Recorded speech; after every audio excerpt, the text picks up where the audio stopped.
it's Jonathan, and welcome to another Irwindale Faire video.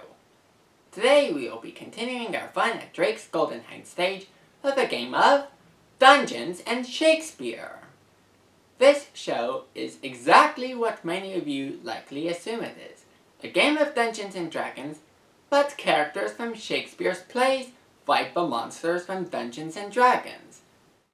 As the Dungeons and Shakespeare website says, each show is a one-of-a-kind adventure where Shakespearean characters and monsters from D&D are randomly drawn and whose actions are determined by audience choices and the roll of a giant dice. In this video, I'll show you a round of Dungeons and Shakespeare as performed at the Faire. Now, let's begin with this video. I have to warn you, the show might be violent. Yeah! It might be sexy. Yeah! Someone's gonna die. Yeah! 2 minutes about to start, all right.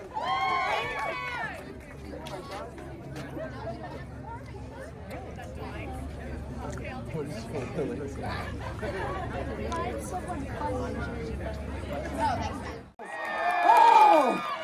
We are going to have so much fun. Now, some of you that have been coming to the fair many years know that for many years I was doing a one-man Romeo and Juliet where I played all the characters. I had so much fun. I did that show over 6,000 times all over the world. It was incredible. This show, I never know what's going to happen. Because it's different every time. Is it anybody's first time ever at the Faire? First time? Amazing! Welcome to the fair! And you look incredible, you got all dressed up. There's nothing like the Faire.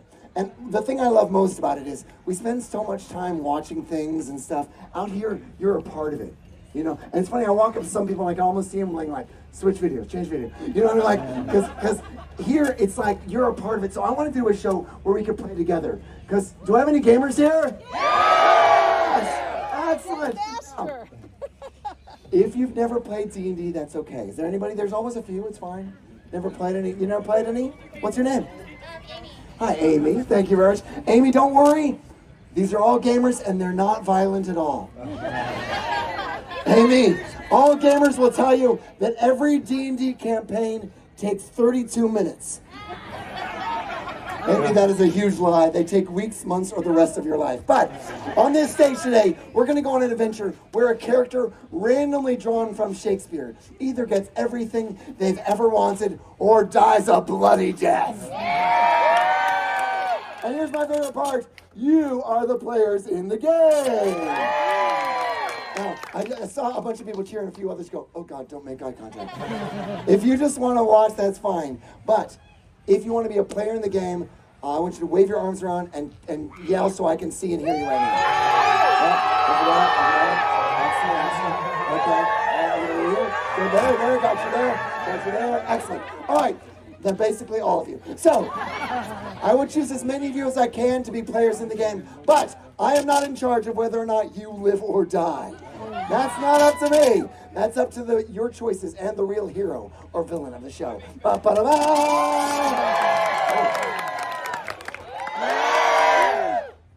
Yes!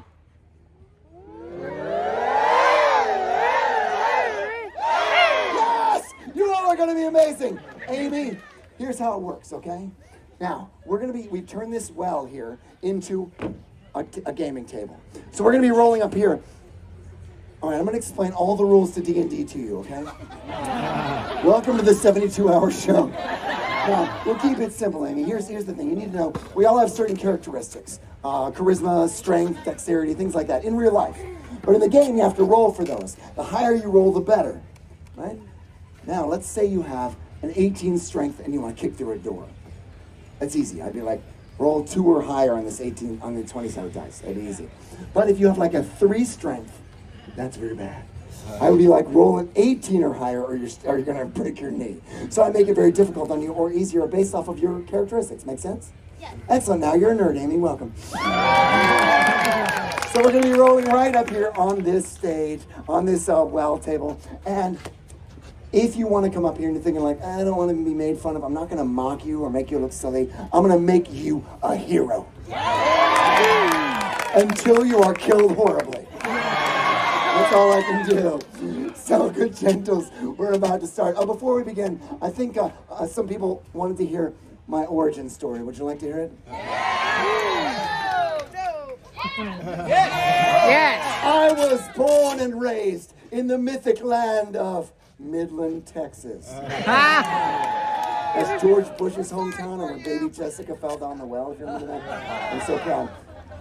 It was a difficult place to be different, you know, so I just kind of tried to hide. But when I was in 7th grade, a friend of mine introduced me to something that changed my life forever, and I want to talk to you about it here today. Of course, I'm talking about the good book, The Player's Handbook.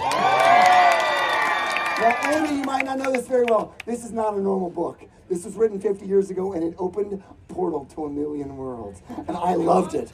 I loved it. But 2 days after my friend gave it to me, his mom called my mom and was like, "Oh my God, my son gave your son something evil." Because she'd fallen for what was known as the satanic panic. That's weird, look that up. And she said to my mom, she goes, "You give me that book back, I promise I will burn it for you." And my mom's kind of a delicate Southern woman, so she said, "Hell no!" That same year, I was cast as Lysander in A Midsummer Night's Dream. And I fell in love with Shakespeare, right? You know Midsummer, you know it's the gateway drug to Shakespeare, right? There's magic. There's a guy named Bottom that gets turned into a jackass. Hilarious. I got to learn stage combat. I got to wear tights. I had so much fun doing these Shakespeare shows. I learned that those two things, Dungeons and Dragons and Shakespeare, showed me there was so much more of the world than that little town. You feel me? Yeah. I see kindred spirits here today. So here's how it's going to go. I will be choosing people to reach into this bag right here. And this is a deck of cards of Shakespeare characters. And we're going to mix them with this deck of random monsters from D&D and see who survives. I don't know what's going to happen, neither do you. I can't wait to see. Let's see what else I was going to say. I guess I'm just going to run off now, like run back on, strike a pose. Sir, my eyes are up here. Hypnotic, isn't it? Then I'm gonna give a prologue, then start choosing players for the game. Before we do anything at all, I love that we have interpreters at this fair. Let's hear it for Elsie over here. I love playing with you. All right, here we go. If you're ready for a dangerous, debaucherous adventure, say aye! I'm ready too. Yes! I'm just gonna run in a circle. There I am again. Ha-ha!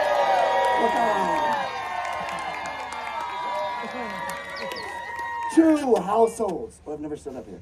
Two households. Oh, that feels really good. Two households, both alike, you're about to see. One of comedy and tragedy, the other of quests and skullduggery. Of the bard I speak with words, words, words. Of the game I speak with nerds, nerds, nerds. So come along with me. I'll get thee to a nunnery. Wherefore art thou, gamers dear? For adventure doth await us here. 'Twould be a critical fail to miss this show. Oh, that's like rolling a 1 on a D20 throw.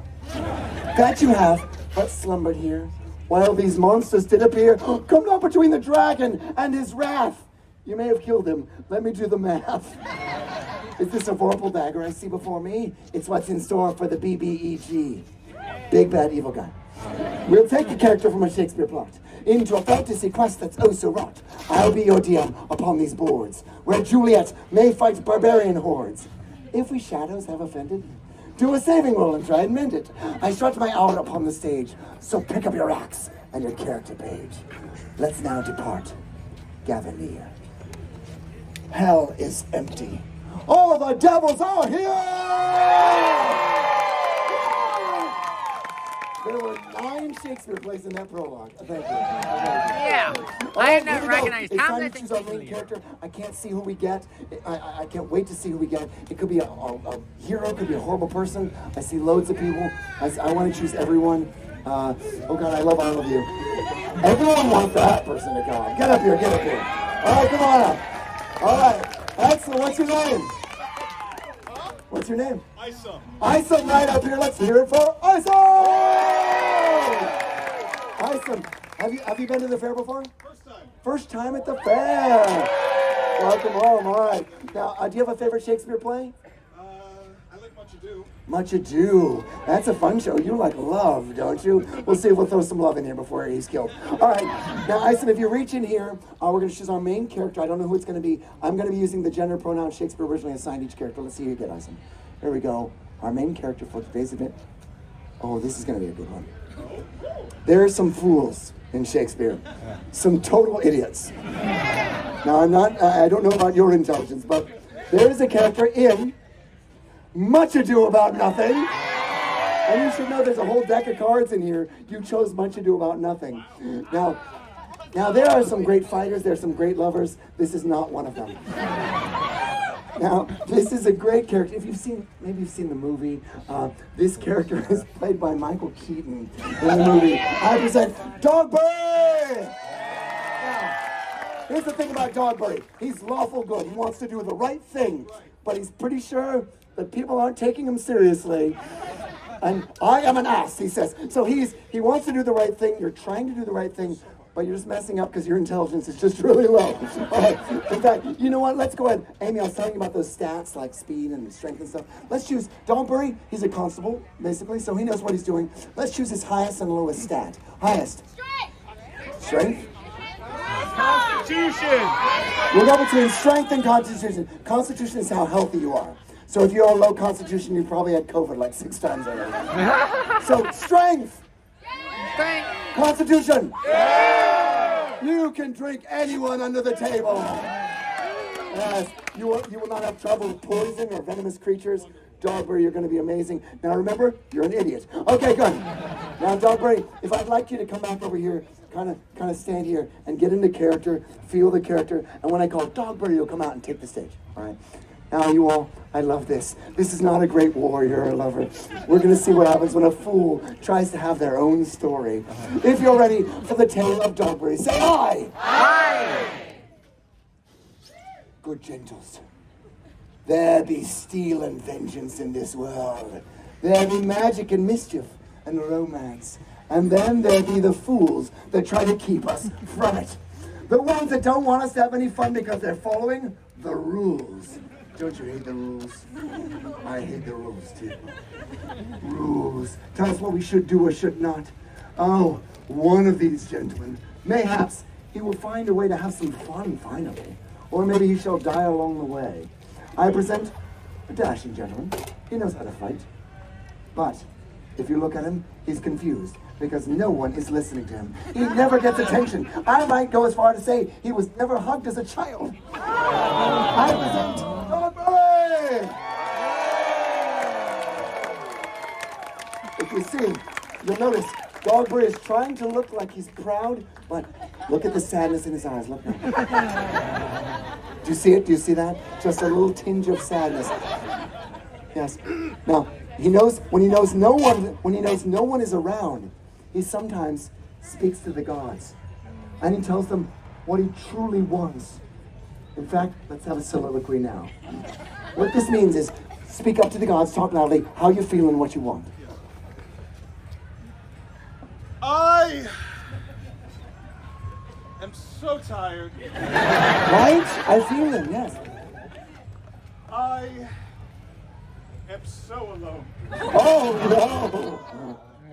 I am so tired and alone. Oh, together. Oh, it's... Let's hear what he wants. Let's hear he'll state what he wants to the gods. I met someone once. Once? She was interested at first, and then I spoke.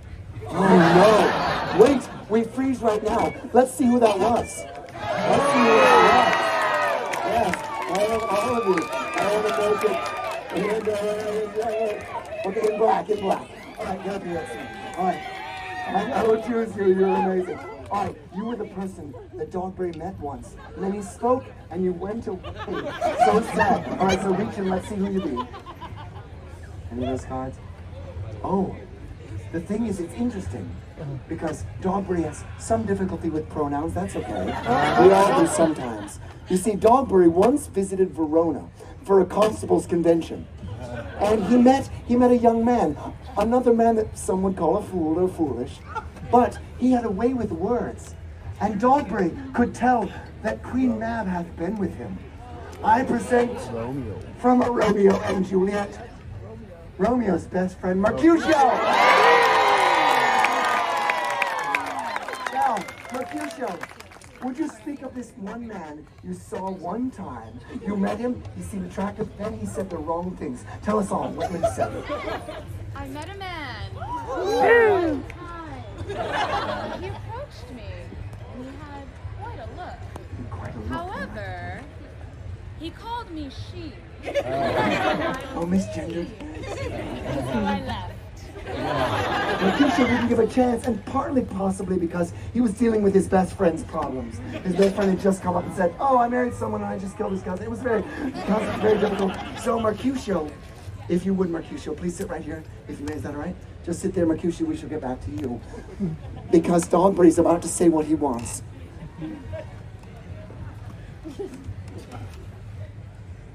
I spoke and I said, she. I didn't. Nobody told me. I wasn't aware. I tried. I do try. It's not always clear. I don't mean to offend.